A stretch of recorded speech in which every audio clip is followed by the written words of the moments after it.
আগামী মাসে আসছে OPPO F25 5G।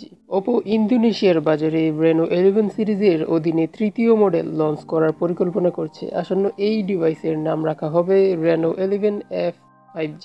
ডিভাইসটি ইতিমধ্যেই ইন্দোনেশিয়ায় প্রি অর্ডারের জন্য উপলব্ধ এবং এর শিপিং আগামী 24শে ফেব্রুয়ারি থেকে শুরু হতে পারে। আসন্ন Reno 11F ভারতে ভিন্ন নামে অর্থাৎ OPPO F25 হিসেবে আসবে।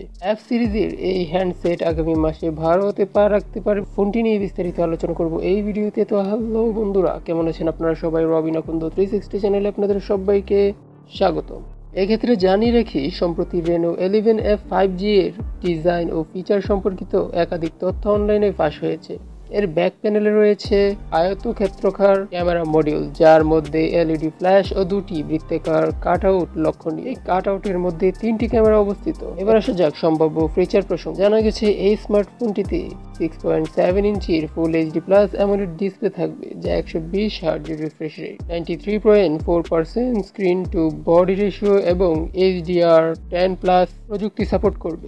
ভালো পারফরমেন্স প্রদানের জন্য এতে মিডিয়াটেক ডাইমেনসিটি 7050 প্রসেসর এবং Mali G68 GPU থাকবে।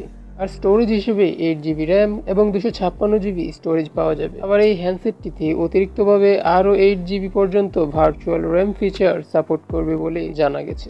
অপারেটিং সিস্টেম হিসেবে এতে Android 14 ভিত্তিক ColorOS 14 কাস্টম স্ক্রিন লোডেড থাকবে। তো OPPO F25 5G অথবা OPPO Reno 11F 5G এই ফোনটি আপনার কাছে কেমন লেগেছে তা কমেন্ট করে জানিয়ে দিন, এবং ভিডিওটি ভালো লাগলে একটি লাইক দিবেন, শেয়ার করবেন। আপনার বন্ধুদের মাঝে কোনো প্রকার প্রশ্ন থাকলে তাও কমেন্ট করে জানাতে পারেন। দেখা হবে পরবর্তী ভিডিওতে। ধন্যবাদ।